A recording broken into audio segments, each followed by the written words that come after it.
ॐ सहना भवतु सहनौ भुनक्तु सह वीर्यं करवावहै तेजस्विनावधीतमस्तु मा विद्विषावहै। ॐ शान्तिः शान्तिः शान्तिः।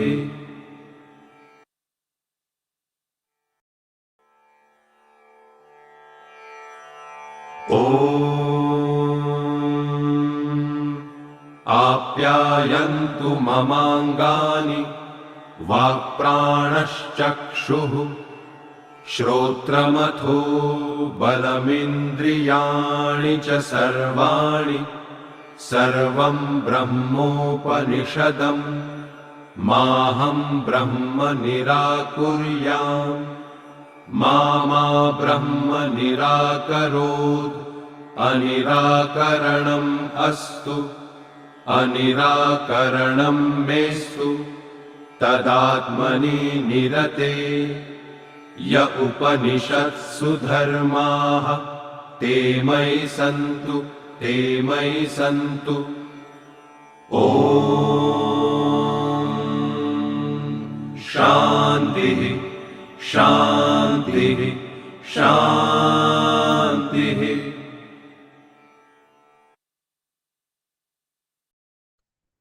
नमस्ते दोस्तों, united consciousness project self the Panchore foundation Indore management association की तरफ से आप सभी का हार्दिक स्वागत है।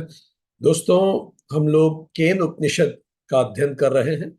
ये उपनिषद सीरीज का एक हिस्सा है और आज 16वां सेशन है। आज केन उपनिषद का अंतिम सेशन है। हमारा नाम डॉक्टर विक्रांत सिंह तोमर है और आज इससे पहले कि हम ये सेशन शुरू करें, हमने अभी तक केन उपनिषद में जो पढ़ा है उसका एक क्विक रिकैप लेंगे ताकि आज अंतिम सेशन में पूर्णाहुति के समय हम सारे बिंदुओं को एक साथ एक नजर देख सकें। तो हमने केन उपनिषद के जो 4 खंड हैं उसमें प्रथम खंड शुरुआत होती है। प्रथम खंड में जैसे हमने देखा, इसका विषय है गुरु की शिक्षा, आत्मा के लक्षण, आत्मा की परिभाषा और आत्मज्ञान। इसकी शुरुआत इस प्रकार होती है कि शिष्य पूछता है मंत्र 1 में, किससे प्रेरित होते हैं?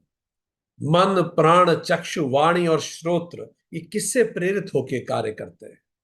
तो गुरु कहता है, वह जो मन का भी मन है, प्राण का प्राण, चक्षु का चक्षु, वाणी की वाणी, श्रोत्र का श्रोत्र है, जिससे ज्ञान, जिसके ज्ञान से इंद्रिय विषय छूट जाते हैं, वह जिससे मृत्यु उपरांत व्यक्ति अमृत को प्राप्त होता है, वही इस सब को प्रेरित करता है।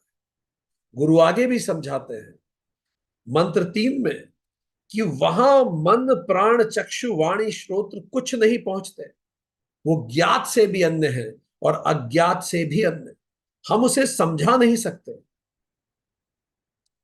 ऋषि कहते हैं, मन, प्राण, चक्षु, वाणी, श्रोत्र उसे प्रकट नहीं कर सकते, इसीलिए हम उसे समझा नहीं सकते।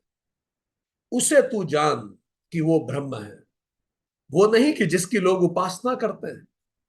ब्रह्म वो तत्व है जो उस मूर्ति के अंदर स्थापित होता है जिसकी लोग उपासना करते हैं। वो तत्व ही ब्रह्म है और उस तत्व को मन, चक्षु, वाणी, श्रोत्र से प्रकट नहीं किया जा सकता। और गुरु ने आगे कहा, किंतु जिससे प्रकट होते हैं मन, प्राण, चक्षु, वाणी और श्रोत्र, वही ब्रह्म है। तो जो पहला खंड था उसने ये बताया कि ब्रह्म इंद्रियों के परे है, आत्मा जो है वो इंद्रियों के परे है। ब्रह्म कहें या आत्मा कहें एक ही बात है, वो इंद्रियों के परे है, उसी से सब जागृत होता है। पर ये इंद्रियां और मन उसको प्रकट नहीं कर सकते, उससे प्रकट होते। इसके बाद शिष्य का टेस्ट लेते हैं गुरु खंड 2 में। तो खंड 2 शुरू होता है शिष्य की ज्ञान प्राप्ति की परीक्षा से। आत्मज्ञान के मार्ग को इसमें बताया गया और आत्मज्ञान का क्या फल है वो भी बताया जाता है। और सर्वत्र आत्मदर्शन के लिए भी ये खंड प्रेरित करता है। तो खंड 2 में फिर गुरु ने पूछा कि क्या तू समझ गया जो मैंने समझाया? और गुरु ने वार्न भी किया कि यदि तू मानता है कि तू ब्रह्म के स्वरूप को तू जानता है तो तू थोड़ा ही जानता है। तो शिष्य ने भी मंत्र 2 में गुरु की भाषा में ही गुरु को उत्तर दिया। शिष्य ने कहा कि प्रभु, मैं नहीं मानता कि मैं उसे जानता हूं, ना ही मैं ये कह सकता कि मैं उसे नहीं जानता। गुरु ने कहा मंत्र 3 में, तूने ठीक सोचा।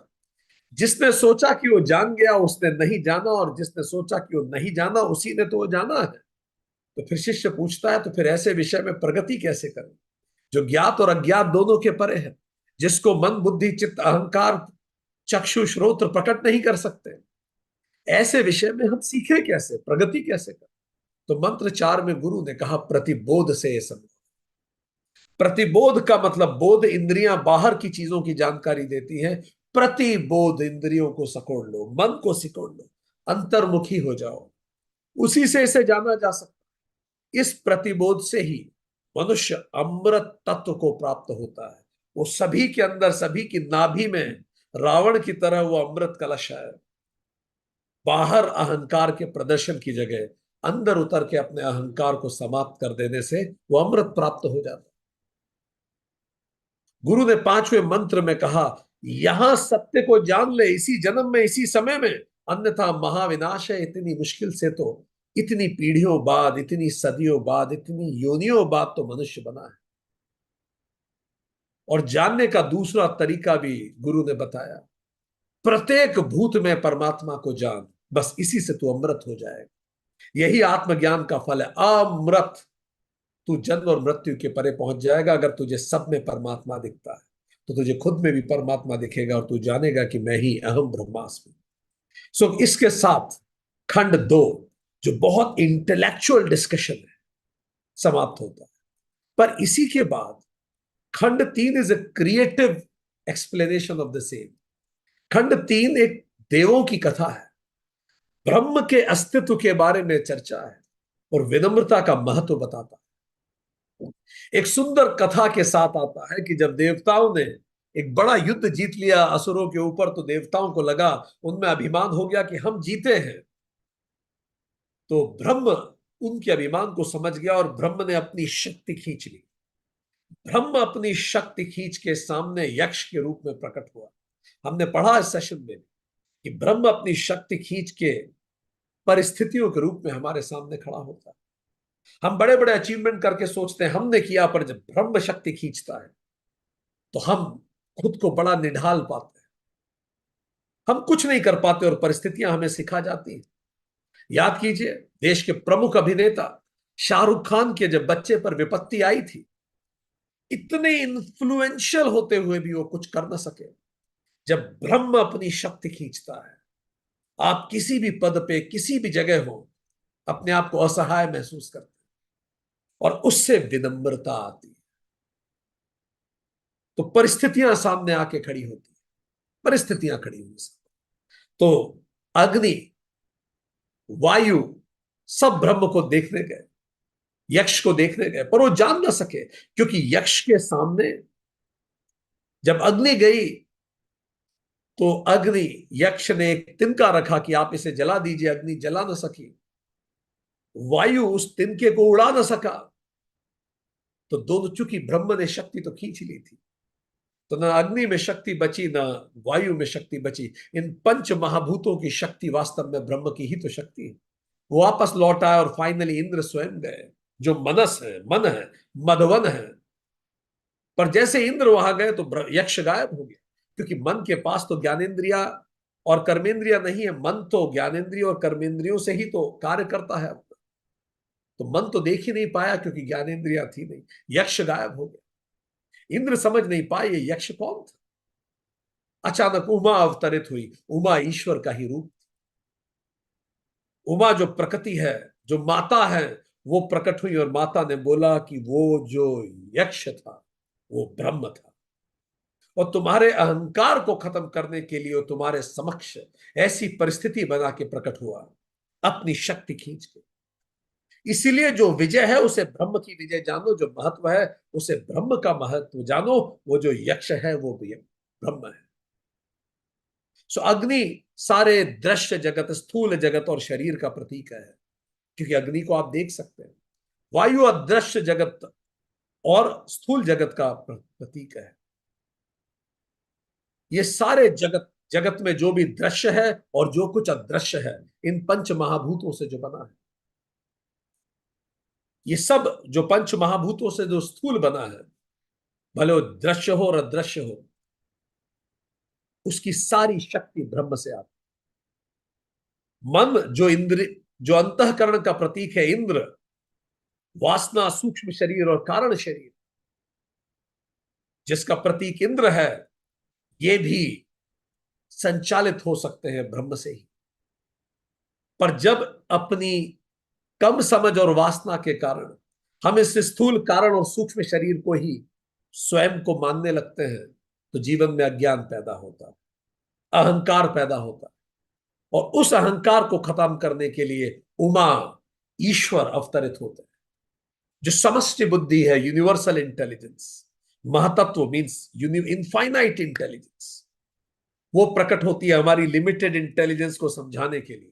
परिस्थिति बनकर किसी न किसी रूप में जब ब्रह्म सामने आया, तब हम यूनिवर्स से पूछते हैं मेरे साथ ऐसा क्यों हुआ, तो यूनिवर्स सिखाती है तुम्हें सिखाने के लिए एक बिगर स्कीम अनफोल्ड हो रही है। ये सब कुछ ब्रह्म है, निर्गुण ब्रह्म है, निराकार है। परिस्थितियां दिखती नहीं है सामने, चीजें आप उन्हें छू नहीं सकते, अचानक आ जाती, निराकार होती है ब्रह्म की तरह, और हमारे अहंकार को खत्म करके चली जाती है। उमा ने बताया ज्ञानेंद्रियां देख सकी क्योंकि पर ब्रह्म यक्ष के रूप में सामने आया। ज्ञानेंद्रियां देख तो सकी पर समझ नहीं सकी, क्योंकि ज्ञानेंद्रियों के पास तो बुद्धि नहीं थी। अंतःकरण जिसके पास बुद्धि था वो देख ही नहीं सका, तो समझेगा क्या।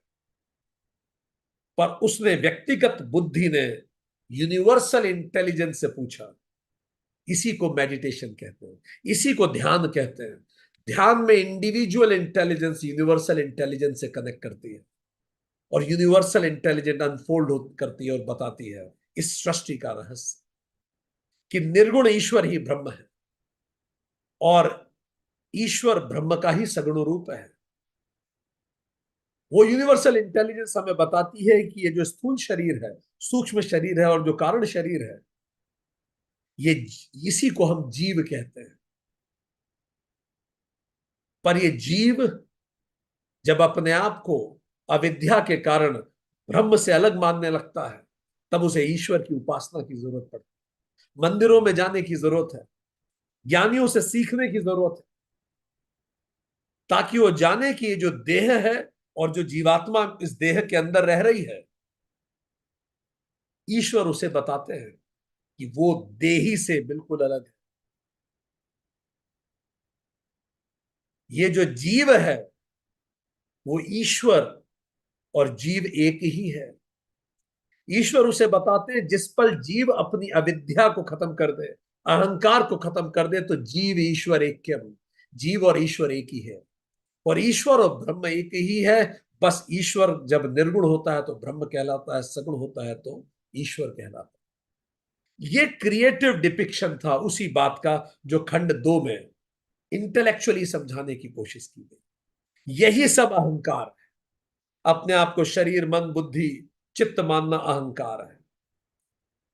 जब हम ईश्वर की कृपा से सब में उस ईश्वर को देखने लगते हैं, उसी को हम अद्वैत कह देते हैं।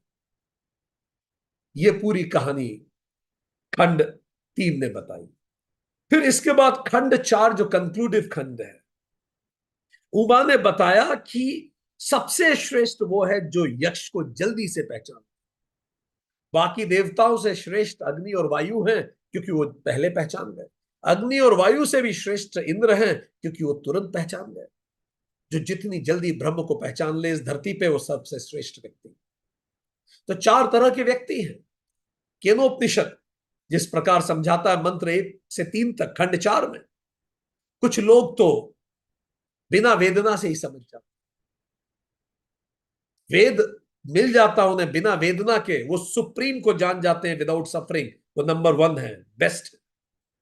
नंबर दो, जैसे बुद्ध पर वेदना से तुरंत जान गए, दूसरों की वेदना देखी वो सब समझ गए, पुराने संस्कार फलित हो गए। कुछ तीसरे प्रकार के भी लोग होते हैं जो खुद जब उस परिस्थितियों से गुजरते हैं तो पहचान जाते हैं ब्रह्म क्या है, ब्रह्म की महिमा जान जाते हैं, फिर जीवन में जब सफल होते हैं तो भी कहते हैं तो ब्रह्म का है, हमारा क्या है, अभी ब्रह्म शक्ति खींच ले हम जमीन पे आ जाएंगे।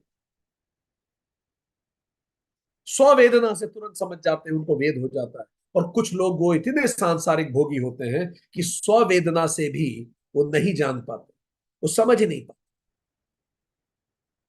और वो इसी जगत प्रपंच में फंसे रहते हैं। पर जो प्रकार एक होते हैं वो इस जगत प्रपंच से उड़ जाते हैं उस ज्ञान को प्राप्त करके। फिर मंत्र चार से आगे, चार प्रकार की, मन चार से छह, उस ब्रह्म को समझने के लिए चार प्रकार की उपासना की चर्चा करना। 4.4 बोलता है जैसे बिजली चमकती है, एक पल के लिए सब दिखने लगता है, स्पष्ट हो जाता है, वही ब्रह्म है। ब्रह्म ऐसा होता है कि एक पलक झपकी और लगा सब समझ में आ गया, और अगली पलक झपकी और लगा कुछ समझ में नहीं आया। तो ब्रह्म कई बार ऐसा आंखों से के सामने आता है और ओझल हो जाता है, विंकिंग ऑफ आई। 4.5 में केनोपनिषद कहता है, गुरु कहते हैं कि मन हर प्रकार से ब्रह्म की तरफ ही दौड़ रहा है। सच्चित आनंद की खोज ही जीवन की खोज है। हर व्यक्ति परमानेंस चाहता है, हर व्यक्ति जानना चाहता है, खुद को एक्सप्लोर करना चाहता है, पोटेंशियल को, और हर व्यक्ति आनंदित रहना चाहता है। तो ब्रह्म की उपासना उस विचार के रूप में होनी चाहिए जिस तरफ मन भागता है। 4.6 कहता है मन, ब्रह्म की उपासना तद्वनम रूप से होनी चाहिए।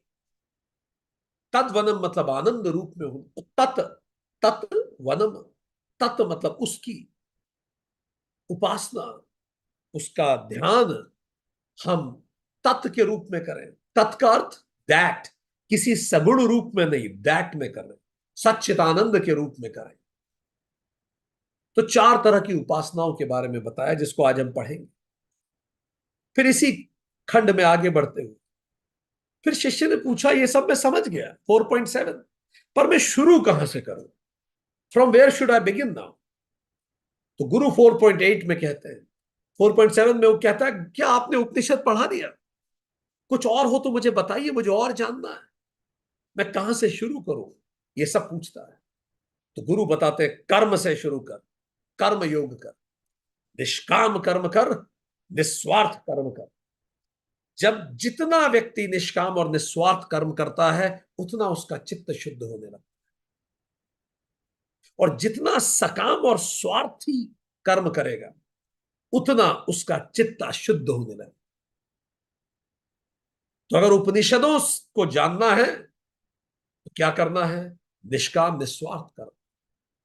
शिष्य ने पूछा और, गुरु ने कहा तप कर, काया का, इंद्रियों का और मन का तप कर, उन्हें अनुशासित कर, ये उपासना योग है। और फिर दम कर, इंद्रियों को विषयों से विमुख कर। जो आदत छोड़नी है उस गली में ही नहीं जाना, जिस रास्ते जाना नहीं उस तरफ मुंह ही क्यों करना। इससे चित्त शांत होता है, चित्त स्थिति मिलती है, चित्त स्थिति और चित्त शुद्धि तैयार हो जाती है। और जब चित्त स्थिति और चित्त शुद्धि प्राप्त होती है, व्यक्ति पाप कर्मों से मुक्त हो जाता है, वो गलत काम करता ही नहीं है, वो सत्य उसके अंदर बढ़ने लगता है। और जब उसके अंदर सत्य बढ़ता है, यहां से आज हम शुरू करेंगे अंतिम मंत्र, खंड 4 का 9वां मंत्र। यो वा एतामेवं वेदापहत्य पाप्मानम् अनन्ते स्वर्गे लोके ज्येये प्रतितिष्ठति प्रतितिष्ठति। गुरु कहते हैं, जो इस अंतर ज्ञान को जान गया जो पिछले 4 खंड में पढ़ाया गया, वह अपने पाप से अलग हो जाता। और बृहत्तर लोकों और अनंत स्वर्ग में प्रतिष्ठित हो जाता है, अवश्य में प्रतिष्ठित हो जाता है। दो दो बार रिपीट किया है, दो दो बार कहा कि जो इससे इसको समझ जाता है, जो इस आत्मज्ञान को समझ जाता है, वो प्रतिष्ठित हो जाता है। वो इन चीजों में नहीं पड़ता और वो पाप कर्म नहीं करता कभी, वो निस्वार्थ हो जाता है। हमने पिछले सेशन में बात की काम निस्वार्थ और निष्काम कर्म जब व्यक्ति करता है तो कभी कुछ गलत कार्य करेगा ही नहीं वो व्यक्ति, उसका मन शुद्ध हो जाएगा। जब वो निस्वार्थ काम कर्म करेगा, पाप इंसान करता क्यों है? उसके पीछे कोई ना कोई तो स्वार्थ होता है। अपने परिवार के लिए करूं, अपने घर के लिए करूं, अपने लिए करूं। जब मैं अपने लिए कुछ कर ही नहीं रहा तो गलत कार्य क्यों करूं? इस प्रकार उसका पाप नाश हो जाता है और वो अनंत आनंदमय पर ब्रह्म में सुप्रतिष्ठित हो जाता है, उस आनंदमय ब्रह्म का एक हिस्सा बन। जब मनुष्य के पाप, महाभारत कहती है 12.197.8, जब मनुष्य के पाप कर्म क्षीण हो जाते हैं तब आध्यात्मिक ज्ञान उदय होता है। जैसे मनुष्य अपने को स्वच्छ दर्पण में देखता है, वैसे ही अंतर में आत्मा को अनुभव करता है। दर्पण जैसे ही साफ होता है, ईर्ष्या खत्म, द्वेष खत्म, लालच खत्म, तो नींद अच्छी आती है। यह समझ में आना चालू होता है जब मन में किसी प्रकार का द्वेष नहीं होता तो मन बहुत शांत होता है। जब मन शांत होता है, फिर जब आप शास्त्र पढ़ते हैं तो आपका पूरा मन लगता है उस शास्त्रों में, आप तुरंत सेल्फ रियलाइज कर जाते हैं। इसीलिए बहुत महत्वपूर्ण शास्त्रों में माना गया है चित्त शुद्धि और चित्त स्थिति को प्राप्त कर। जब इंसान चित्त शुद्धि और चित्त स्थिति को प्राप्त, तब वो ज्ञान प्राप्त कर पाता है। 4.9 श्रवण करता है ज्ञान, मन बिल्कुल शांत है, मनन करता है उस ज्ञान पे लगातार, और जब वो परिस्थितियां आती हैं तो निदिध्यासन करता है, उसको प्रैक्टिस करता है, इंटरनलाइज कर लेता है उस ज्ञान। और इससे क्या होता है? वासना समाप्त हो जाती धीरे धीरे, जन्म जन्मांतरों में संचित कर्म जीरो हो जाते हैं। संचित कर्म कैसे जीरो होते हैं? संचित कर्म का मतलब वो जो इतने जन्मों का था, इस अहंकार से जुड़ा हुआ सारा अकाउंट, पर मैं डिक्लेयर कर देता हूं मैं वो व्यक्ति ही नहीं। तो जब मैं व्यक्ति ही नहीं तो मेरा अकाउंट भी नहीं बचा, तो संचित कर्म जीरो। आगामी कर्म जीरो हो जाते हैं क्योंकि मैं कोई ऐसा कर्म कर ही नहीं रहा कि मैं कर्म बंधन में बंधूं। कर्तापन शून्य हो जाता है क्योंकि मैं जीतता हूं तो लगता है ब्रह्म की ताकत थी, मैं हार गया तो लगता है भाई ब्रह्म ने शक्ति खींच ली, हम क्या हैं? हम तो कुछ नहीं, आज है कल नहीं, तो जो हो रहा है उसमें राजी। कर्तापन शून्य हो जाता, अहंकार होता नहीं। ऐसा व्यक्ति जिसमें अहंकार समाप्त हो जाता है तो हर हाल में प्रसन्न रहेगा, किसी पर निर्भर नहीं रहेगा अपनी मानसिक प्रसन्नता के लिए। इसी को जीवन मुक्ति कहते हैं। हर पल आनंदित रहेगा और मृत्यु के बाद, ये देह के बाद, विदेह मुक्त हो जाएगा, फिर जन्म जन्मांतरों के चक्र से निकल जाएगा और ओम को प्राप्त करेगा, आत्मा को प्राप्त करेगा, ब्रह्म में एक हो जाएगा। यही सार है पूरे केनोपनिषद का। ये यात्रा गुरु ने बता दी। अंतिम मंत्र 4.8 4.9 लगभग पूरी भगवत गीता का सार दे दिया इन दो मंत्र में। कर्म योग, उपासना योग, ज्ञान योग, स्टेप बाय स्टेप इनसे जीवन आगे बढ़ाइए और अपने आप को सही दिशा में लेके जाएंगे। पर ज्ञान सही वही समझ सकता है जिसने कर्मयोग और उपासना योग अच्छे से किया। व्यथित मन वाला व्यक्ति गलत ही देखेगा जहां भी देखेगा। जब व्यक्ति दुखी होता है सनसेट में भी दुखी दिखता है, जब व्यक्ति प्रसन्न होता है तो सनसेट सुंदर लगता है। यहां जो है बस वही बाहर दिखता है। इसलिए जब यहां शांति होती है तब बाहर भी शांति महसूस होती है, फिर अध्ययन सही दिशा में बढ़ता है। यह पूरे केनोपनिषद का सार है और इसके साथ केनोपनिषद समाप्त होता है। पर केनोपनिषद में जैसे हमने आपको बताया 4 तरह के मेडिटेशंस का उल्लेख किया। ये जो 4 मेडिटेशंस है, इन चारों मेडिटेशंस को हम एक एक करके पढ़ेंगे और ये चारों मेडिटेशंस हमें केनोपनिषद के इस चौथे खंड में जो बताए गए हैं वो ये बताएंगे कि किस प्रकार इन चारों मेडिटेशन को करके खंड 1 गुरु की शिक्षा, आत्मा की परिभाषा, आत्मज्ञान का फल और बौद्धिक रूप से हमने खंड 1 में समझा। खंड 2 में शिष्य की ज्ञान प्राप्ति, आत्मज्ञान, प्रतिबोध और सभी भूतों में आत्मा देखना हमने सीखा। इंट्यूटिवली हमने सीखा इस बात, सभी भूतों में इंट्यूटिवली आत्मा देखिए, सभी भूत आत्मा है। खंड 3 में देवों की कथा हमने पढ़ी, ब्रह्म का अस्तित्व जाना, इंद्रियां और मन अगोचरम है, दिखते नहीं है, विनम्रता का महत्व जाना, उपासना हेतु कथा पढ़ी, क्रिएटिव डिपिक्शन था।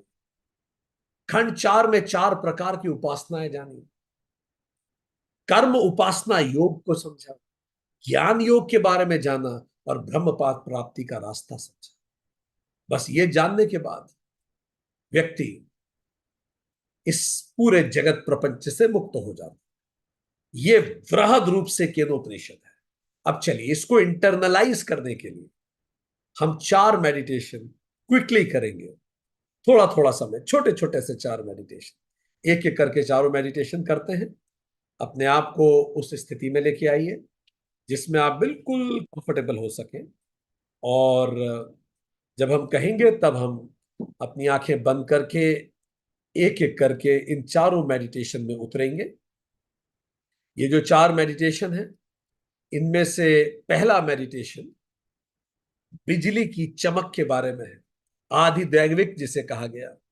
4.4 में जिसके बारे में बात हुई, जो कहता है कि प्रकृति के नियमों से भी आप देखें, प्रकृति के नियमों से जब आप खुद को जोड़ेंगे तो आप ब्रह्म तक पहुंचेंगे। तो चलिए इस मेडिटेशन को शुरू करने से पहले आप किसी एक ऐसे व्यक्ति के बारे में विचार करेंगे। जब हम बोलेंगे तब आप आंख बंद करके शुरू करेंगे, अभी बस अपने आप को सहज कर लीजिए, ठीक है। ये वैसा है जैसे बिजली चमकी हो ये मेडिटेशन, और जैसे क्षण भर में ये सारा अंधकार दूर हो जाता है, ठीक, सब साफ साफ दिखने लगता है। ये उस प्रकार का मेडिटेशन। इस मेडिटेशन को करने के लिए पहले आप एक ऐसे व्यक्ति के बारे में सोचिए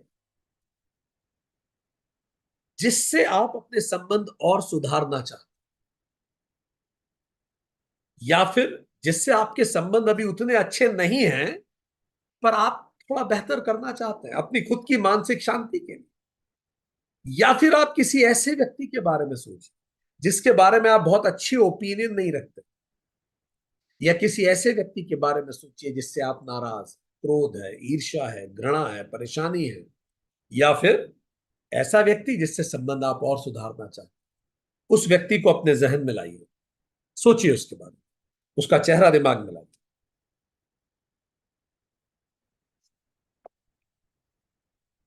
अगर आप ये सोचें कि सर ऐसा तो कोई भी नहीं है जिससे मैं नापसंद करता हूं, तो फिर ये सोचिए ऐसा कौन है जिसे आप और पसंद कर सकते हैं। ऐसे कौन से रिश्ते हैं जो और स्मूथ हो सकते, और बेहतर हो सकते। जो भी चेहरा दिमाग में, हल्की सी भी कहीं खराश हो उसको। अब उस व्यक्ति से जो आपके रिलेशन है उसको 10 में से मनी मन अंक दे दीजिए। इससे पहले कि हम इस मेडिटेशन में कोई भी अंक दे दीजिए। अगर मतलब 10 में से 10 तो आप नहीं देंगे क्योंकि कुछ तो कमी है। 7, 8, 6, 5, 4, 3, 2, 1, 0, जैसा भी लग रहा है उतना अंक दे दीजिए। जितने अच्छे, जितने अच्छे हो उतने ज्यादा अंक, जितनी कमी है उतने कम अंक दीजिए। जितने 3, 4, 5, 6, 7 जितना आपको दे दिया आपने इंट्यूटिवली, जो पहला अंक आया वो ठीक है, खुद से कोई झूठ नहीं, कोई फरेब नहीं, परफेक्ट। दे दिया। अब अपनी आंखें बंद कर। अब हम बिल्कुल ध्यान से इस पहले मेडिटेशन में उतरेंगे। अपनी आंखें बंद कीजिए और एक गहरी सांस,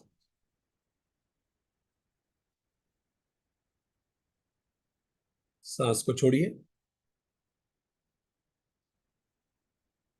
एक और गहरी सांस लीजिए।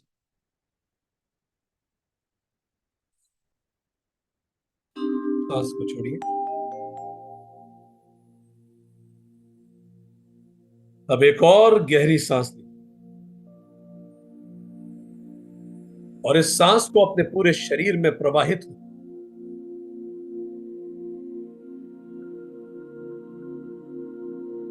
पूरे शरीर में प्रवाहित हो। ये सांस आपके शरीर के एक एक अंग को पूरी तरह से शांत, स्थिर करते हुए, आपके पेट से होते हुए आपकी कमर तक, कमर से नीचे उतरते हुए आपके नितंबों तक, थाइस, घुटने, काफ मसल्स, पैरों के तलवे, सबको रिलैक्स करती हुई जा रही है।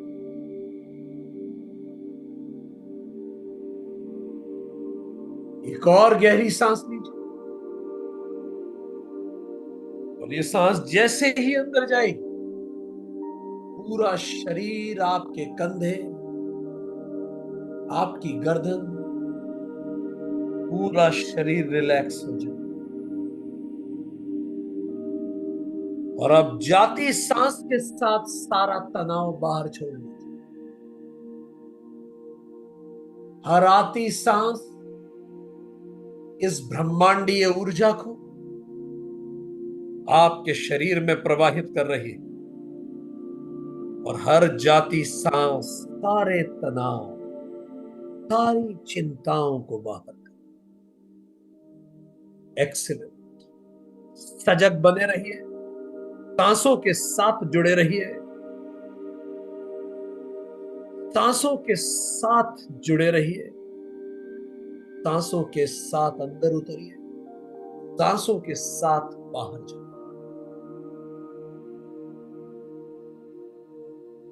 बहुत अच्छा, बहुत अच्छा, एक्सीलेंट, एक्सीलेंट।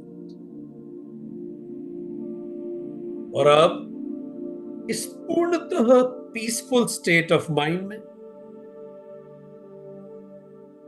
जैसे ही हम 3 से 1 गिनेंगे, आप अपने आप को एक अंधेरी जगह पाएंगे जहां ज्यादा प्रकाश नहीं।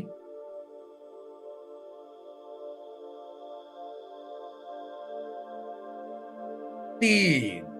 धीरे धीरे आप एक ऐसी जगह जा रहे हैं जहां रोशनी कम है।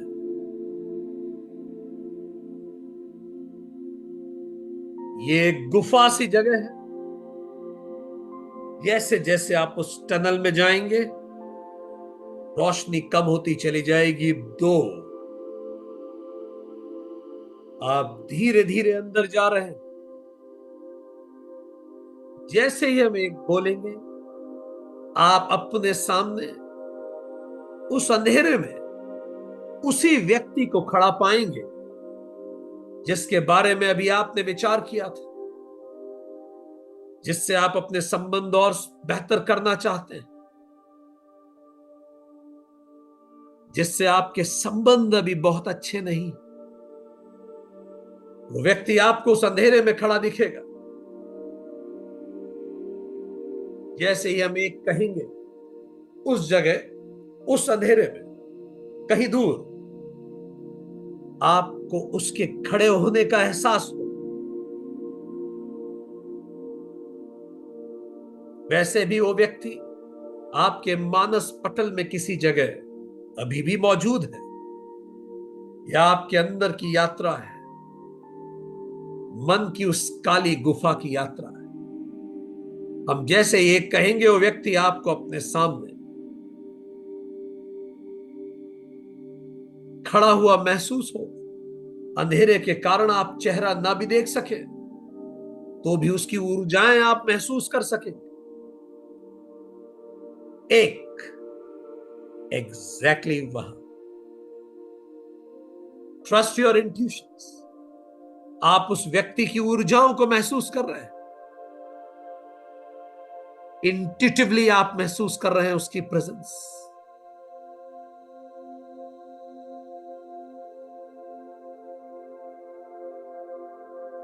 उसकी प्रेजेंस, उसकी एनर्जी महसूस कीजिए।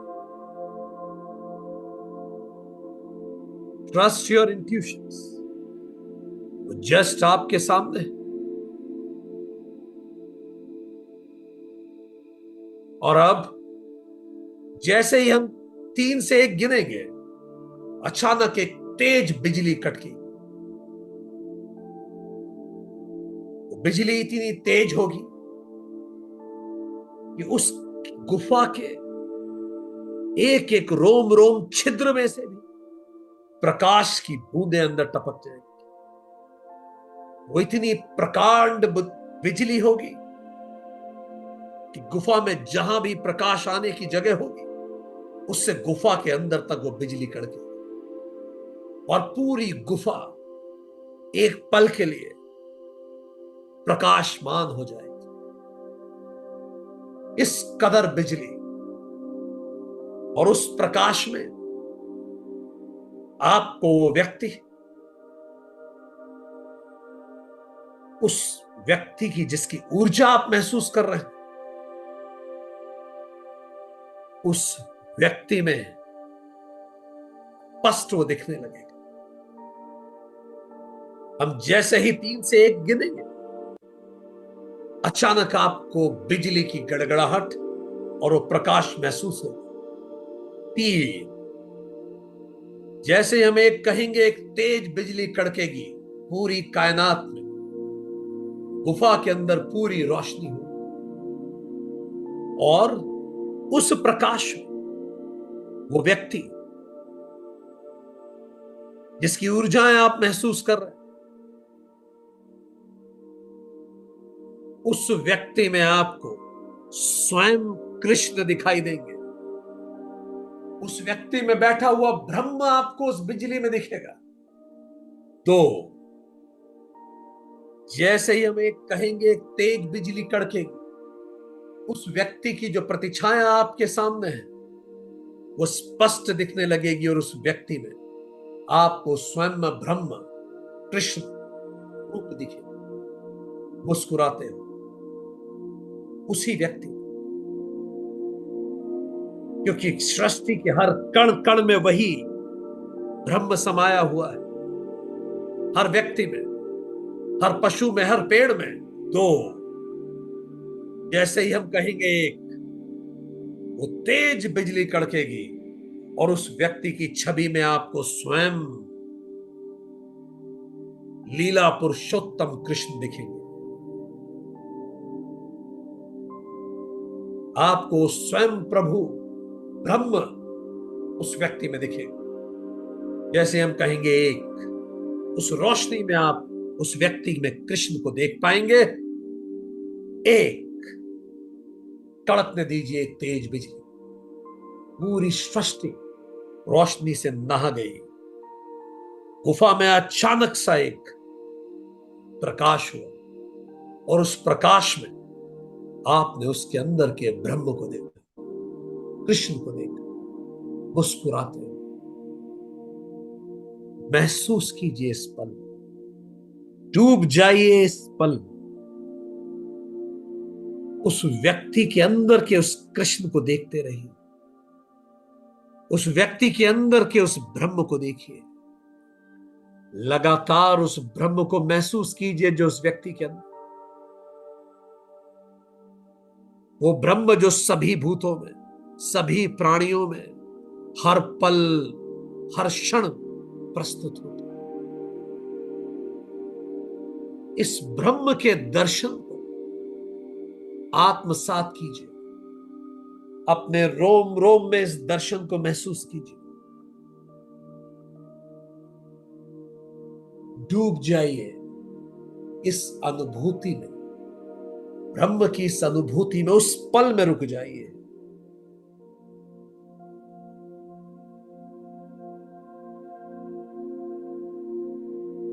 महसूस कीजिए अंदर की वो शांति, प्रसन्नता। और अचानक पुनः प्रकाश चला गया, गुफा पुनः अंधेरी हो गई। अब हम जैसे ही 3 से 1 गिनेंगे, फिर से प्रकाश आए, एक बिजली कड़केगी और फिर से ब्रह्म उस व्यक्ति में दिखेगा। 3, 2, हम जैसे ही 1 कहेंगे, फिर से प्रकाश चमकेगा और उस व्यक्ति में फिर से ब्रह्म का दर्शन होगा। 1, फिर से उसमें ब्रह्म देखिए, डूबिए उस ब्रह्म में, महसूस कीजिए और अब पूरे मन से उस ब्रह्म को नमन कीजिए, प्रणाम कीजिए उस व्यक्ति के अंदर जो ब्रह्म है।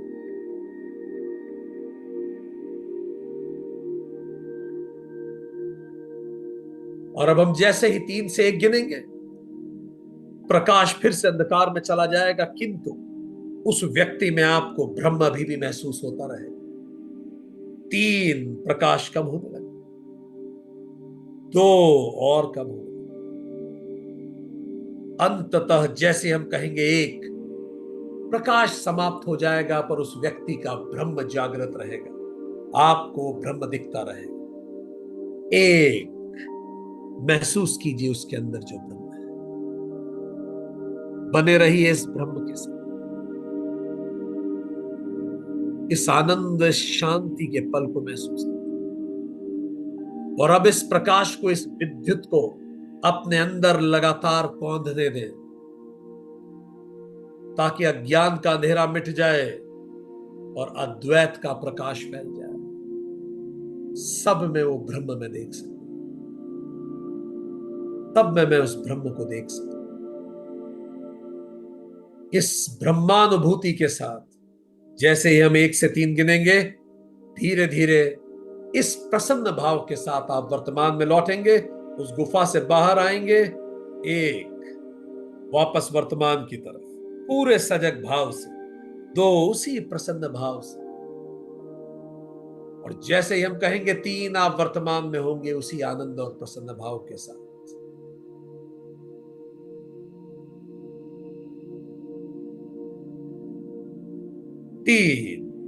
एक्सेलेंट, वर्तमान। और अब इंट्यूटिवली इस शांत भाव से उस व्यक्ति के प्रति अपने भावों को फिर से 10 में से अंक दीजिए। इस पल, इस क्षण, इस ब्रह्मानुभूति के बाद उस व्यक्ति को आप 10 में से कितने अंक देंगे? उसके प्रति अपने भावों को इंट्यूटिव। 10 में से 10 का मतलब अद्वैत है, 8, 9 का मतलब प्रेम का भाव है, शांति का भाव है, 7 का मतलब सहृदय भाव, 6 का मतलब सकारात्मक भाव है। क्या भाव आप क्या अंक दें? बहुत अच्छा, बहुत अच्छा। और जैसे ही हम 1 से 3 गिनेंगे, आप अपनी आंखें खोल के वर्तमान में आ जाएंगे। 1, बड़े शांत भाव से। 2, वर्तमान की तरफ। 3, वर्तमान।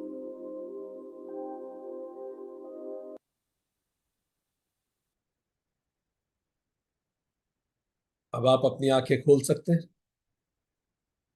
एक्सेलेंट, बहुत अच्छा, बहुत अच्छा, बहुत अच्छा। आप में से कितने लोगों ने पहले की तुलना में ज्यादा अंक दिए हैं? बहुत अच्छा, बहुत अच्छा। ये ब्रह्म की उपासना का एक तरीका है। आप इसको बार बार कीजिए, इस बिजली को अपने अंदर कौंधने दीजिए। धीरे धीरे हर व्यक्ति के प्रति भाव बदलने लगे, अपने आप चित्त स्थिति आ जाएगी, मन बदलेगा, परिवर्तन होगा, भाव बदलेंगे। और अब हम एक दूसरे मेडिटेशन की तरफ चले। ये जो दूसरा मेडिटेशन है बड़ा विलक्षण मेडिटेशन, इसको निमिषा मेडिटेशन हम कहते हैं। निमिषा जो केनोपनिषद में कहा गया, ब्लिंक ऑफ आई, पलक झपकते। सो अब हम पलकों की झपक के साथ ये नया मेडिटेशन करें। ये विलक्षण क्यों है? ये मेडिटेशन में आंखें खोलना भी इसका एक हिस्सा रहेगा। अभी तक हम आंखें बंद करते हैं मेडिटेशन, पर अब हम आंखें खोलेंगे और मेडिटेट करेंगे। तैयार हैं? चलिए, इसी शांत भाव के साथ अब हम करने जा रहे हैं निमिषा मेडिटेशन। निमिषा का अर्थ है पलक झपकने का जो समय हो, वो छोटा सा अंतराल, उसमें कैसे जगत में जगदीश्वर के दर्शन होते, कैसे ब्रह्म के दर्शन होते। ये आध्यात्मिक पाठ है ब्रह्म का, मंत्र 4.5। चलिए शुरू करते हैं। अपने आप को बिल्कुल स्थिर अवस्था में लाइए और बिल्कुल शांत अवस्था में अपने आसपास सबसे पहले आंखें खोल के किसी भी एक वस्तु को देख लीजिए, जो भी आपके आसपास, कोई सी भी एक वस्तु, उसको थोड़े समय तक देखते रहिए।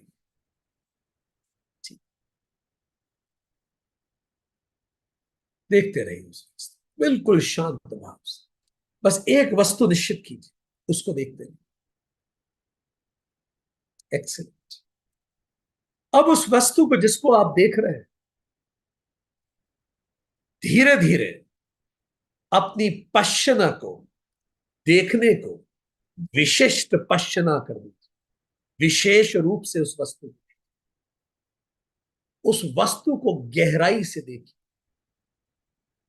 उस वस्तु को देख के महसूस कीजिए कि वो वस्तु किस चीज से बनी है। मानो आप अपनी नजरों से ही उस वस्तु के अंदर उतरते चले जाए। उस वस्तु के अंदर उस मॉलिक्यूल को महसूस कीजिए, जिस मॉलिक्यूल के बहुत सारे इकट्ठे हो जाने से वो वस्तु इस रूप में आई है। अब उस वस्तु को भले देखते रहें, पर उस वस्तु में बहुत सारे मॉलिक्यूल को महसूस कीजिए। कितने सारे अणु मिलके उस वस्तु को बना रहे हैं। कोई भी वस्तु देखते रहिए, देखते रहिए।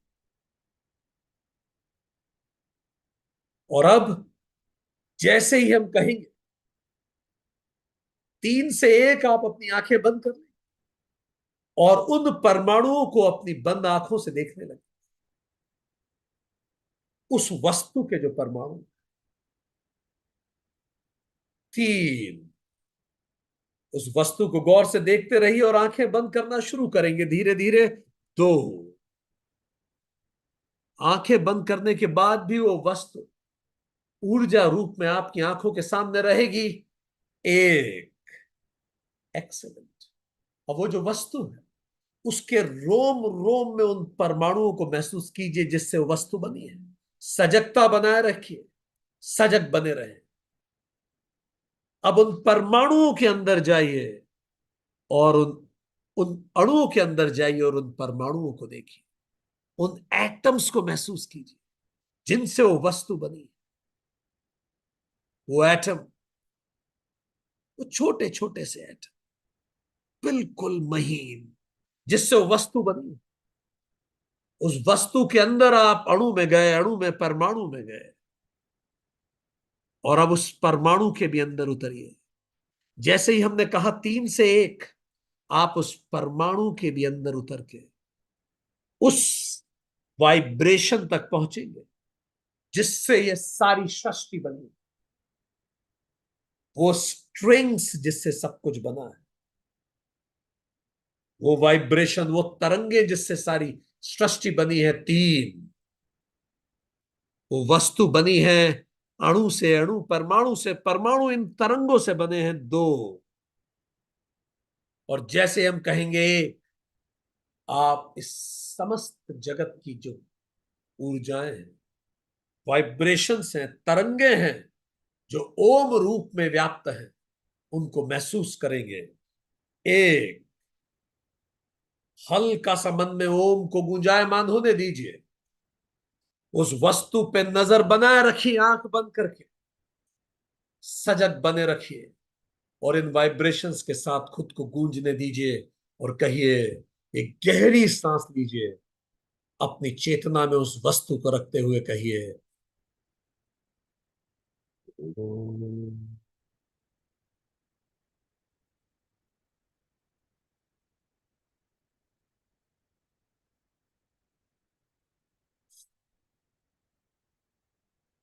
उस वस्तु की तरंगों के साथ इस ओम को गूंजने दीजिए, एक लय हो जाइए जिससे वो वस्तु बनी।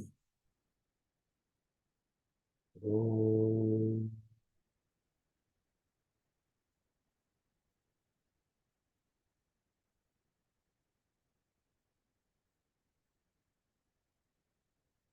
और अब हम जैसे ही तीसरी बार ओम कहेंगे, अचानक आपको उन तरंगों से झांकता हुआ ब्रह्म महसूस होगा, कृष्ण महसूस होगा, जिस भी रूप में आप उस ब्रह्म को पूजते हैं वो महसूस होगा।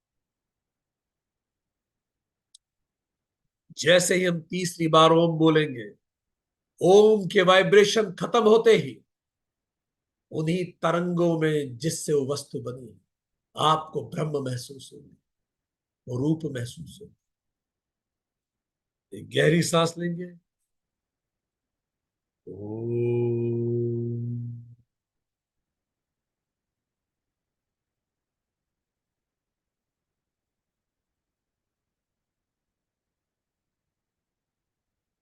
एक्सीलेंट।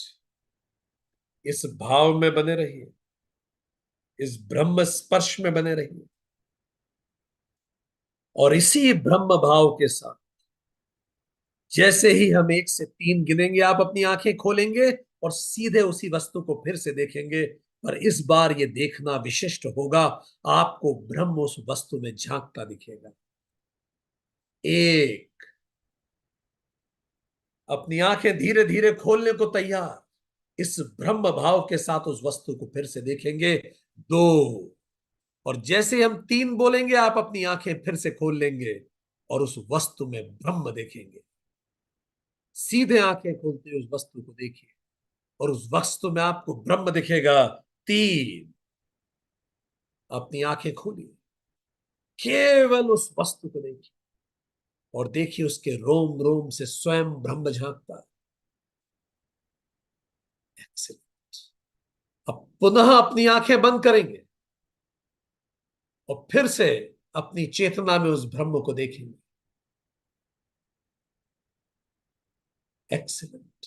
अब फिर से अपनी आंखें खोलेंगे और उस वस्तु में फिर से ब्रह्म को देखेंगे खुली आंखों से। बहुत अच्छा। सृष्टि का जर्रा जर्रा उसी ब्रह्म से बना है जो आपकी आंखों के सामने आप देख रहे हैं। फिर से आंखें बंद कीजिए, उस ब्रह्म को महसूस कीजिए। फिर से आंखें खोलिए, उस ब्रह्म को महसूस कीजिए। अब ऐसा 3 बार कीजिए। आंखें खोलिए, ब्रह्म को देखिए, आंखें बंद कीजिए, ब्रह्म को देखिए। फिर से आंखें खोलिए, ब्रह्म को देखिए, आंखें बंद कीजिए, ब्रह्म को देखिए।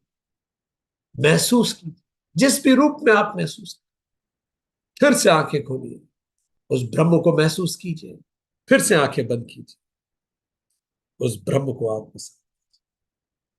और अब इसी शांत भाव से जैसे ही हम 1 से 3 गिनेंगे, इसी ब्रह्म अनुभूति के साथ आप वापस वर्तमान में लौटेंगे।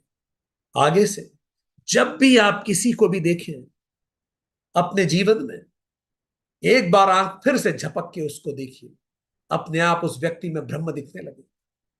एक नजर उस व्यक्ति को देखिए और आंखें बंद करके महसूस कीजिए कि उसका एक एक जर्रा उस ब्रह्म से ही तो बना है। फिर आंखें खोल के उसी व्यक्ति को वापस देखिए, आप बेहतर महसूस करें। आज से जीवन में जब भी किसी व्यक्ति के प्रति नाराजगी हो, उसको देखिए और धीरे से आंखें बंद करके थोड़ी देर बाद दोनों आंखें खोल के उसे पुनः देखिए, आपको उसमें ब्रह्म दिखने लगे और आपका मन स्वतः शांत होने लगेगा। एक, धीरे धीरे बिल्कुल शांत भाव से वापस लौटेंगे। दो, और जैसे ही हम कहेंगे तीन, वापस वर्तमान में आना। तीन, एक्सीलेंट, बहुत ही अच्छा, बहुत अच्छा,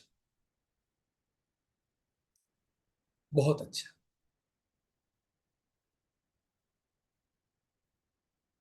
excellent। और अब इस शांत भाव से हर प्राणी में उस ब्रह्म को देखने, निमिषा मात्र से एक पलक झपकते ही ब्रह्म दिखे, जगत में पलक झपकते ही जगदीश्वर दिखे। इस शांत भाव से, प्रसन्न चित्त मन से अब हम तीसरा मेडिटेशन करेंगे, जिसका नाम है तद्वनम मेडिटेशन। तद्वनम, तद्वनम का क्या अर्थ है? बिल्कुल आंखें खोल के इसको महसूस करें।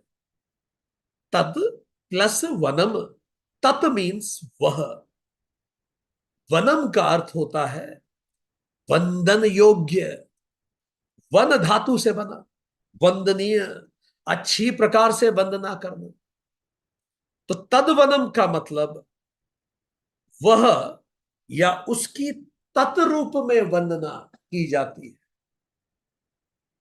साकार में नहीं, निराकार में उसकी वंदना करें। निराकार सत चित आनंद के रूप में हम उसकी वंदना करेंगे, क्योंकि परम का कोई एक रूप या नाम नहीं होता। नाम तो लेबल होते हैं ना, लेबल, लेबल जो अलग अलग समय में, अलग अलग सभ्यताओं में, अलग अलग परिस्थितियों में, अलग अलग बौद्धिक, दार्शनिक और भावनात्मक स्थितियों में प्रेम स्वरूप जो नाम दिए, वही तो सगुण है। यहां ऋषि कह रहे हैं उसकी उपासना तत्व के रूप में की जानी चाहिए, तत्व के रूप में वनम वंदनीय होना चाहिए। इसका मतलब यह नहीं कि जो जगत में वंदना है वो गलत है। जैसे गायक व गान अलग नहीं हो सकते, बताइए, क्या गान और गायक अलग हो सकते हैं? हो ही नहीं सकते। अगर गायक नहीं है तो गान कैसे रहेगा? हो ही नहीं सकता। गान शब्द में ही गायक छुपा है। गान का कोई पृथक अस्तित्व नहीं है, गान गायक से ही है। हां, पर गायक का पृथक अस्तित्व है, गायक न जाए न गाए उसकी इच्छा। जब वो गाता है तो गान आता है। ऐसे ही नर्तक और नृत्य अलग अलग नहीं हो सकते। नर्तक बिना नृत्य के हो सकता है, पर नृत्य कहां से आएगा? There can not be any dance without a dancer. There can not be any song, any singing without the singer. This is how there cannot be any Brahmand without Brahman. ईश्वर सृष्टि से अलग कहीं नहीं है। जैसे नृत्य और नर्तक एक ही होते हैं, ऐसे ही ईशावास्यमिदं सर्वम, ये सारा जगत ईश्वर द्वारा आवास्य है। ईश्वर नर्तक है और ये जगत ही तो उसका नृत्य है, लीला है। इसीलिए तो शिव नटराज है, वो नृत्य कर रहे हैं और शिव का नृत्य ही तो जगत है। इसीलिए आप किसी भी रूप में उसकी वंदना करें, ब्रह्म की ही वंदना करते हैं, पर ऋषि कह रहे हैं कि आप उसकी तत्रूप में वंदना करें, उस रूप में वंदना करें, अदृश्य निराकार रूप में, तत्। तो कैसे करें उसकी तत्रूप में वंदना? क्योंकि बड़ा मुश्किल है। तत् क्या रूप हुआ? व्हाट इज तत्? It is so difficult to meditate upon nothing. That's why we meditate about something. तो चलिए आज कोशिश करें to meditate upon nothing, no object. शुरू करें। चलिए तैयार हो जाए इसी शांत भाव से। तद्वनम उपासना करेंगे आज, तद्वनम ध्यान लगाएंगे आज। अपनी आंखें बंद कीजिए, उतरते हैं इस ध्यान में। और आंखें बंद करने के साथ ही धीरे धीरे एक गहरी सांस लीजिए। इस गहरी सांस को अपने एक एक रोम छिद्र तक जाने दीजिए।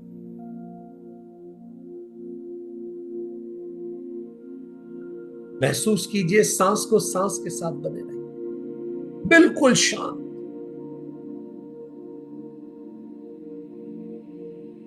और अब इस पूर्ण शांत भाव से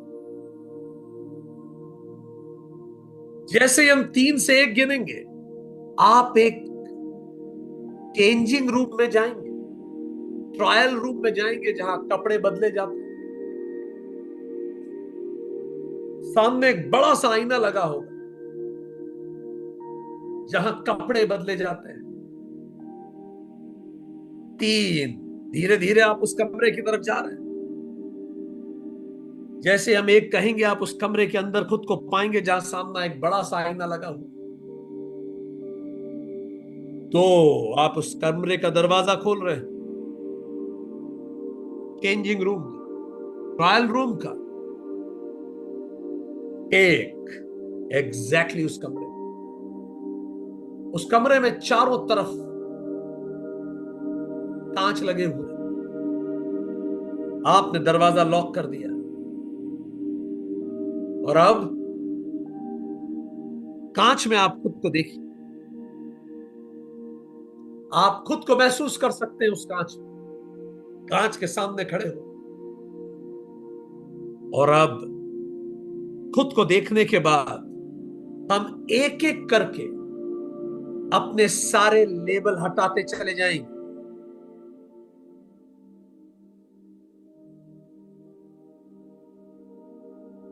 जैसे ही हम 3 से 1 गिनेंगे, आप महसूस करेंगे आपके ऊपर कई लेबल लगे हुए हैं।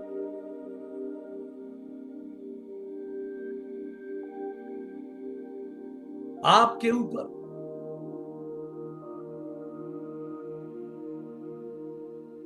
छह लेबल लगे हुए। ये 6 लेबल एक एक करके आप हटाएंगे। आपके ऊपर स्टिकर चिपके हुए हैं 6। जैसे हम 3 से 1 गिनेंगे, आपको अपने ऊपर 6 स्टिकर कांच में चिपके हुए दिखेंगे। 3, आप देख पा रहे हैं आपके ऊपर जो स्टिकर्स हैं 2।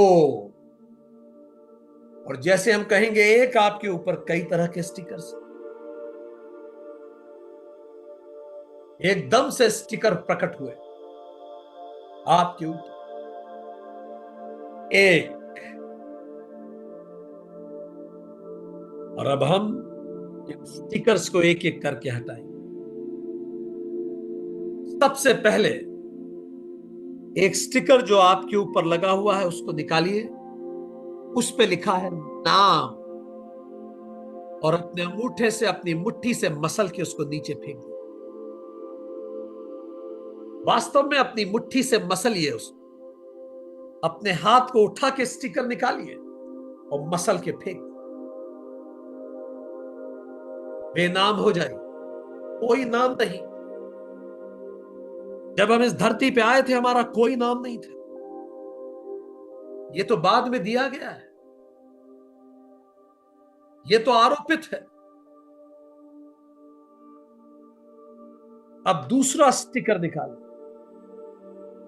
इसमें आपका सरनेम और जाति लिखा हो। निकालिए उस स्टिकर, और इस स्टिकर को भी हाथ से मसल के नीचे फेंक दीजिए। आप किस परिवार में पैदा हुए, कौन सी जाति में पैदा हुए,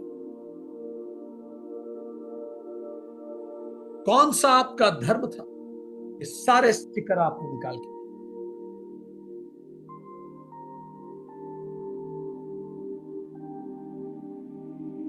तीसरा, अब हम एक और स्टिकर निकालें, वो है राष्ट्रीयता का स्टिकर। आप किस देश में पैदा हुए, उस स्टिकर को भी निकालें, उसको भी एक तरफ फेंक।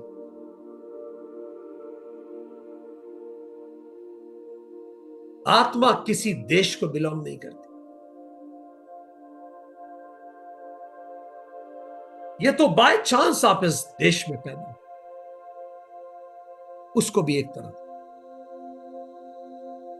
चौथा, अब अपने पद का स्टिकर निकालिए। कोई पद नहीं,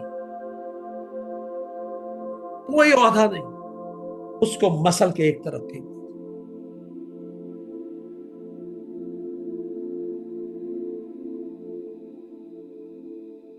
पांचवा, अब अपने सारे रिश्ते नातों के स्टिकर निकालिए जो अलग अलग जगह चिपके हुए, कहीं पत्नी, कहीं मां, कहीं बहन,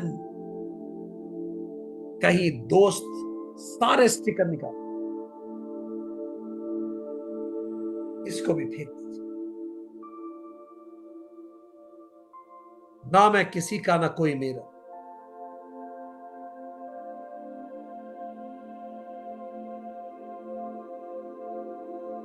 अब छठा, अपने लिंग का, जेंडर का स्टिकर भी निकाल और उसको भी फेंक दीजिए। अब ना स्त्री बचा, ना पुरुष बचा, कांच में देखिए।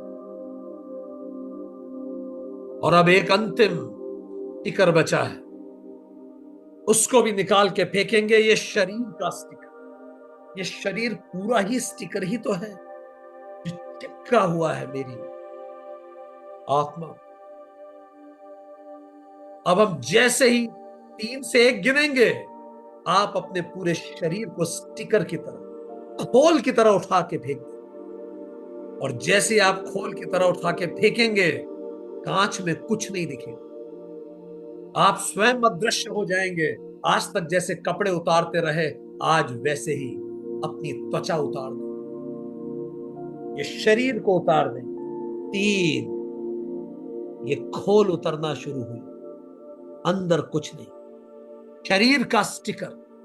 कांच में आप अदृश्य होते जा रहे हैं। 2, और जैसे हम कहेंगे 1, कांच में कुछ नहीं दिखेगा।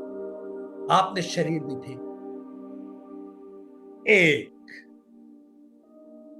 Excellent, excellent.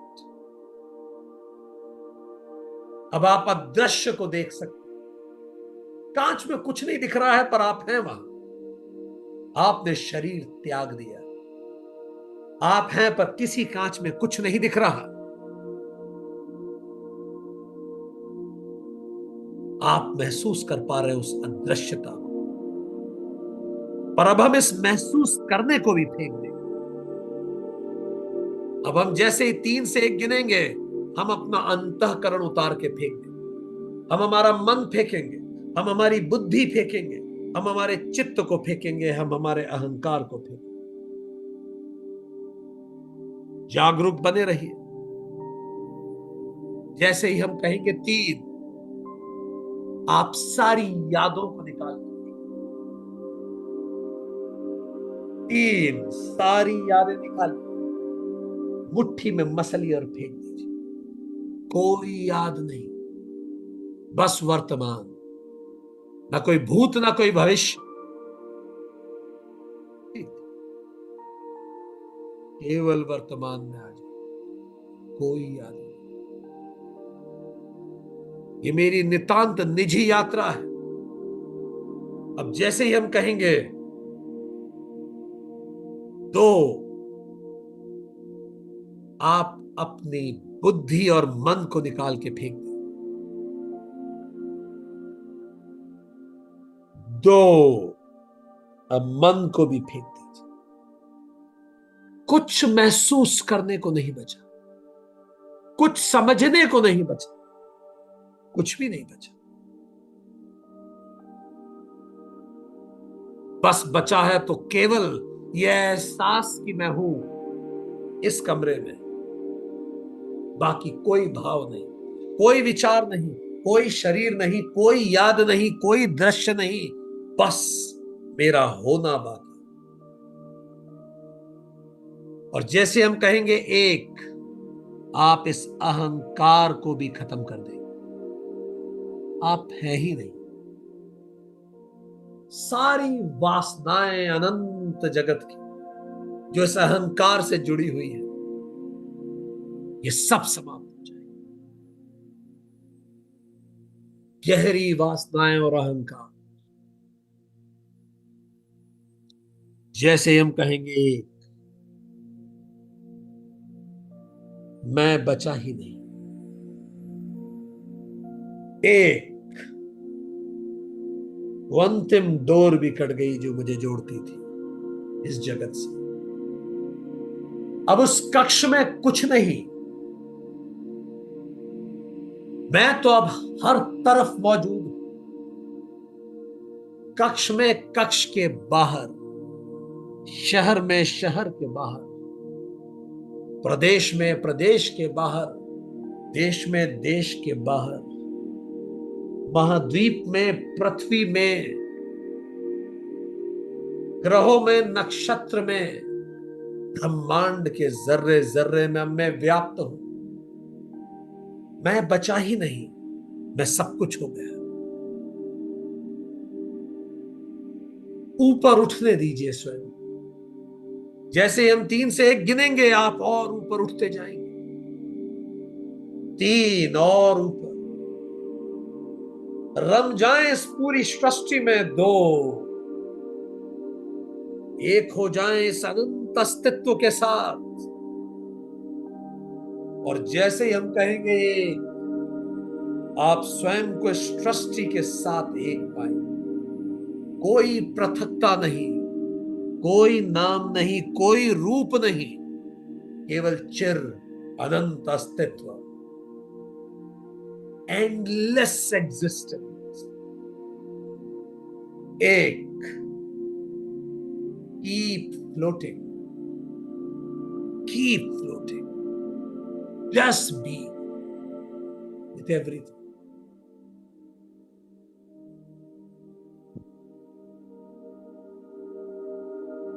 महसूस कीजिए इस असीम अनंत अमृत अस्तित्व को।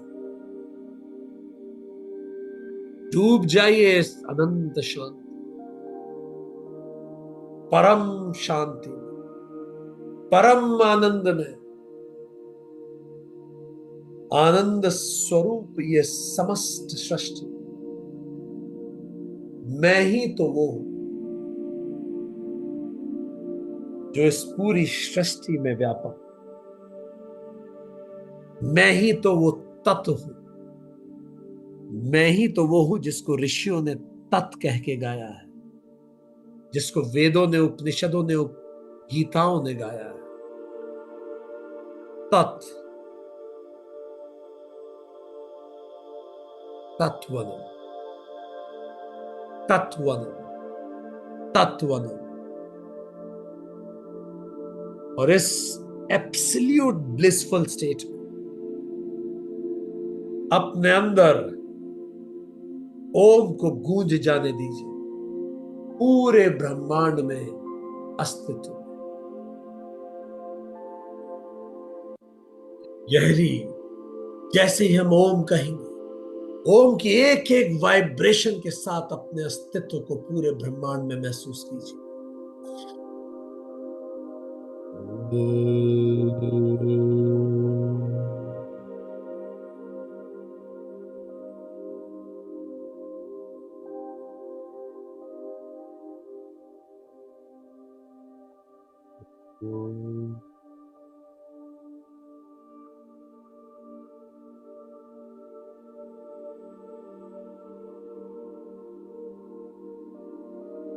बने रहिए, कुछ पल बने रहिए।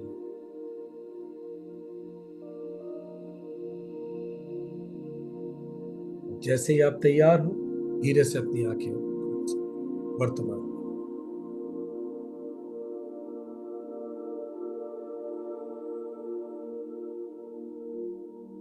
इस शांत चित्त के साथ एक, वापस लौटिए वर्तमान में। दो, और जैसे हम कहेंगे तीन, आप अपने वर्तमान में वापस हो जाए। तीन, एक्सीलेंट, वर्तमान में आइए। Excellent,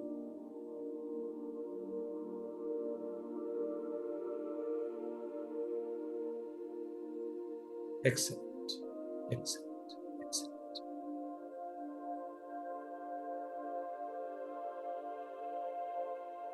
excellent.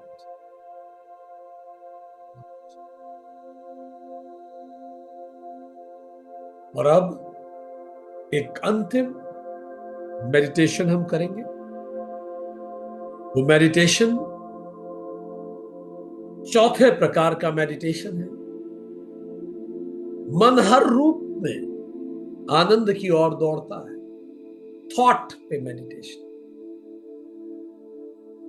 वो मेडिटेशन जो आध्यात्मिक मेडिटेशन,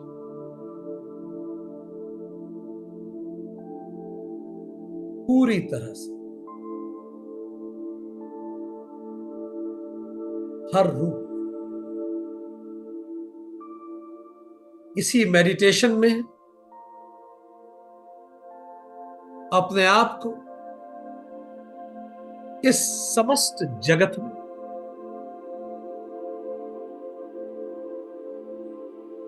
समस्त प्राणियों के बीच में हम महसूस करें। इसी शांत भाव के साथ जैसे ही हम 3 से 1 गिनेंगे, आप ऐसी जगह जाएंगे जहां आप अक्सर जाते हैं। वो कोई मंदिर हो सकता है, वो कोई ऑफिस हो सकता है, वो कोई मॉल हो सकता है, वो कोई मार्केट प्लेस हो सकता है। ऐसी जगह जहां आसपास कई मनुष्य हैं। 3, धीरे धीरे अपने आप को उस जगह लेके जाइए। एक छोटी सी टनल में प्रवेश कीजिए और उस टनल के दूसरी साइड आप अपने आप को उस जगह पाएंगे। वो कोई मार्केट स्पेस हो सकता है, मॉल हो सकता है, मंदिर हो सकता है, ऑफिस स्पेस हो सकता है। 2, धीरे धीरे जाइए उस टनल में, और जैसे हमने कहा 1, उसके उस तरफ की आवाजें आपको अभी से आने लगी। आप अपने आप को कई लोगों के बीच में महसूस करेंगे, जिन लोगों के साथ या तो आप कार्य करते हैं या वो अजनबी भी हो सकते हैं। मार्केट स्पेस में, मॉल में कुछ लोग आपके आसपास। 1, महसूस कीजिए अपने आप उन लोगों के बीच में। और अब जब आप अपने आसपास कई लोग देख रहे हैं, तो इस बिल्कुल शांत मानसिक अवस्था के साथ उन लोगों की आंखों की ओर देखिए। उनमें से किसी भी व्यक्ति की आंखों में आप देखिए। किसी भी व्यक्ति की आपको आंखों में देखना, जैसे हम 3 से 1 बोलेंगे, आप उसकी आंखों की तरफ देखने लगेंगे। उस व्यक्ति की, जो भी व्यक्ति आपके आसपास वहां हो सकता है। 3, उसकी आंखों में देखिए। उसकी आंखों में उसके आनंद की खोज की पूरी कहानी छुपी है। उसके पूरे जीवन की वासनाएं छुपी है। उसकी आंखों में आपको भय की कहानियां दिखेंगी, संघर्ष की कहानियां दिखेंगी। देखिए अपने आसपास के हर व्यक्ति, उसके जीवन के विलाप दिखेंगे, उसके जीवन के वियोग दिखेंगे। सब कुछ आनंद की खोज। आनंद की खोज में।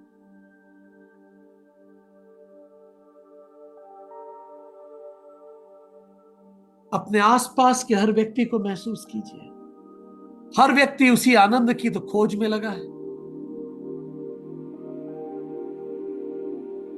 उसी आनंद की खोज में।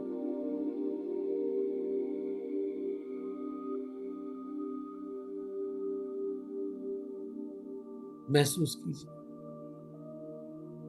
हर व्यक्ति को उस करुणा, उस प्रेम से देखिए।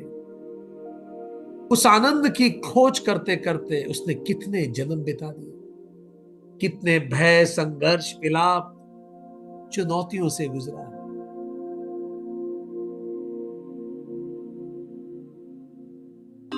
और अब हम जैसे ही कहेंगे 3 से 1, बड़े प्रेम से आप अब उसकी आंखों में पुनः देखें,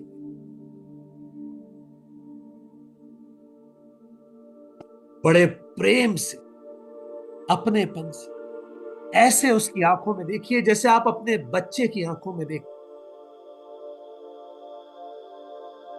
3, पूरी करुणा, प्रेम, सौहार्द से उसकी आंखों में देखिए। 2, और जैसे हम 1 कहेंगे आपको उसकी आंखों में ब्रह्म मुस्कुराता हुआ नजर आए।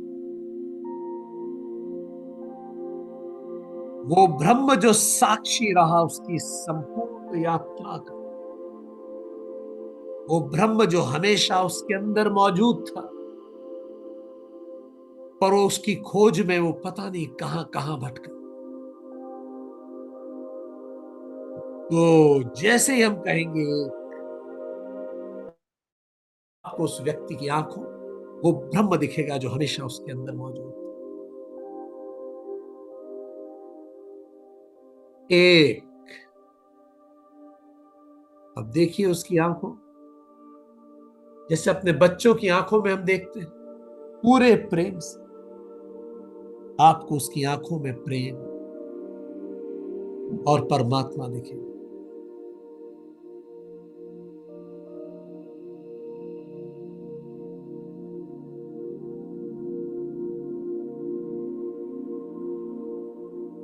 गौर से देखिए उसकी आंखों,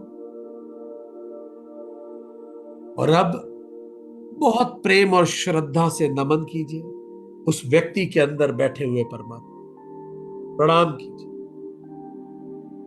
और अब से जब भी मैं मार्केट स्पेस, ऑफिस जाऊं, रोज सुबह सबसे पहले मैं हर व्यक्ति में बैठे उस परमात्मा को देखूं और उसे प्रणाम करूं।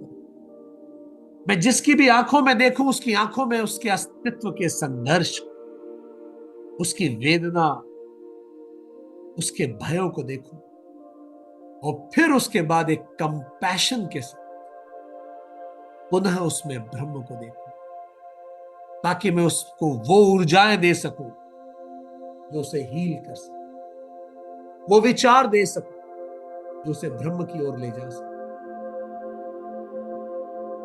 ताकि मैं सभी के साथ एकात्मा हूं, इसी शांत भाव के साथ। जैसे हम 3 से 1 गिनेंगे, जैसे हम 1 से 3 गिनेंगे आप वापस वर्तमान में आएंगे। 1,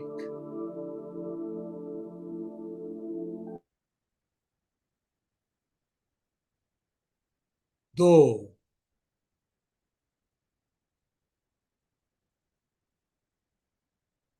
3,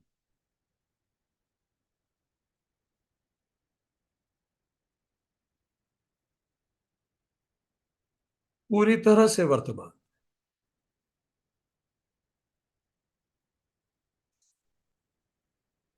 एक्सेलेंट। और इसी के साथ आज केनोपनिषद की पूर्णाहुति होती। ओम तत्सत।